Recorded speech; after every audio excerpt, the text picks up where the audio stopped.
The trouble is not with the Jews. The trouble is with Zionists. Jews don't like Zionists. Most Zionists are false Jews.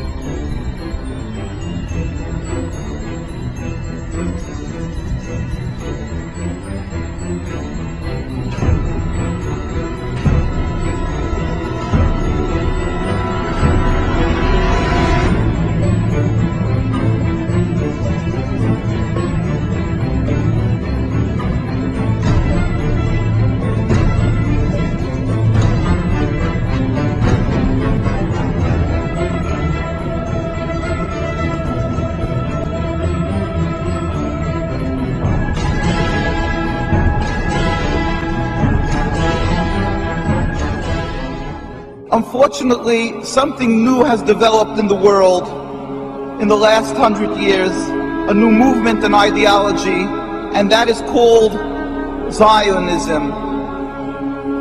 People confuse Judaism and Zionism. They consider it one and the same. But it could be nothing further from the truth, because in actuality, Zionism is antithetical to Judaism. It is the diametric opposite.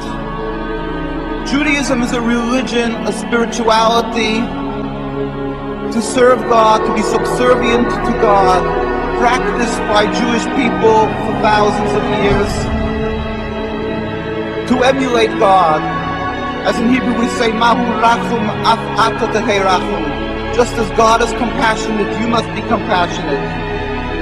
Zionism is the transformation of Judaism into something new, entirely different, into nationalism, a political goal to have a land, to be a proud nation amongst nations, removing God from the equation. Judaism was the way of the Jewish people for thousands of years by all the God-fearing Jews. Zionism is 100 years old, by non-practice created, concocted by non-religious Jews as a whole, Theodor Herzl, people who detested and abhorred the religion and looked for a way out, for a way to be considered still distinguished people and still remain not people who were thrown out of the community, so they gave themselves a new form of Judaism. Congressman Julius Kahn presented Woodrow Wilson with a letter from three prominent Jewish Americans. They were Henry Berkowitz of Philadelphia, Max Senior of Cincinnati, and Professor Morris Jastrow of the University of Philadelphia, Pennsylvania. It read in part, "We raise our voices in warning and protest against the demand of the Zionists for the reorganization of the Jews as a national unit, to whom now or in the future territorial sovereignty in Palestine shall be permitted. This demand not only misrepresents the trend of the history of the Jews, who ceased to be a nation 2,000 years ago, but involves the limitation and possible annulment of the larger claims of Jews for full citizenship and human rights in all lands in which those rights are not yet secure. We ask that Palestine be constituted as a free and independent state, to be governed under a democratic form of government recognizing no distinctions of creed, race, or ethnic descent, and with adequate power to protect the country against oppression of any kind. We do not wish to see Palestine either now or any time in the future organized as a Jewish state." The Torah is very clear in that when there was a decree of exile for the Jewish people 2,000 years ago, we were expressly told by God that we are forbidden to try to recreate our own establishment, our own entity. We are forbidden to have a state.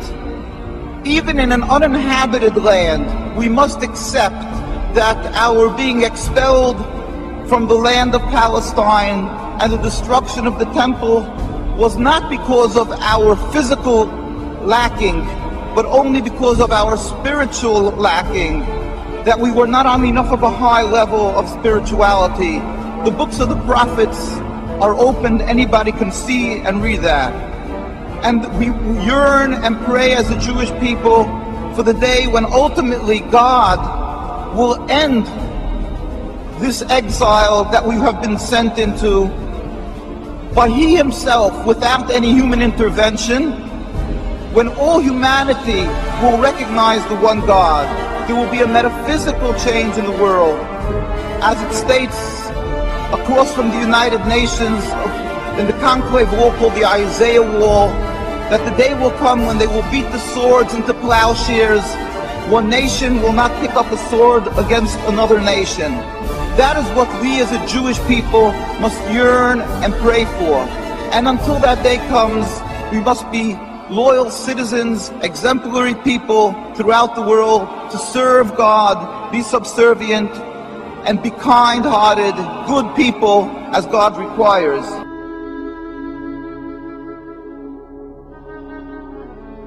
I start by saying that I'm a Palestinian with strong Armenian roots, with a commitment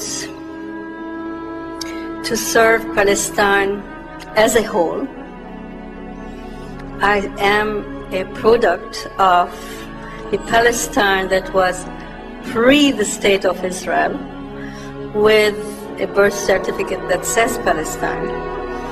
And I think I have inherited that vision of that beautiful geographical spot that is a melting pot of different ethnic groups, which in my Christian faith is also the cradle of Christianity, but also the source of Judaism and Islam.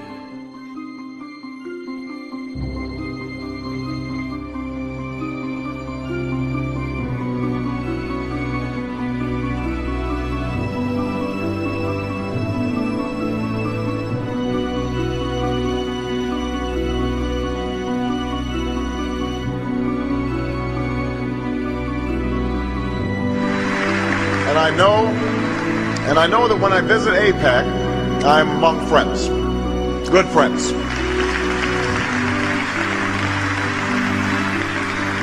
Friends who share my strong commitment to make sure that the bond between the United States and Israel is unbreakable today, unbreakable tomorrow, unbreakable forever.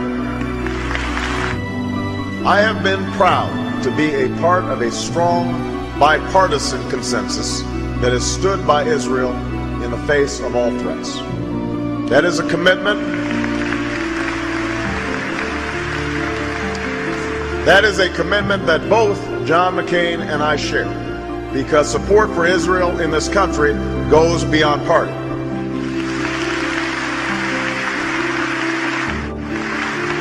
Our alliance is based on shared interests and shared values. Those who threaten Israel threaten us.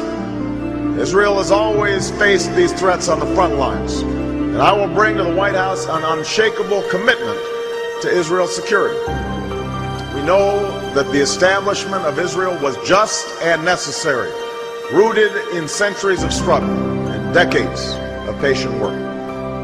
But 60 years later, we know that we cannot relent, we cannot yield, and as president, I will never compromise when it comes to Israel's security.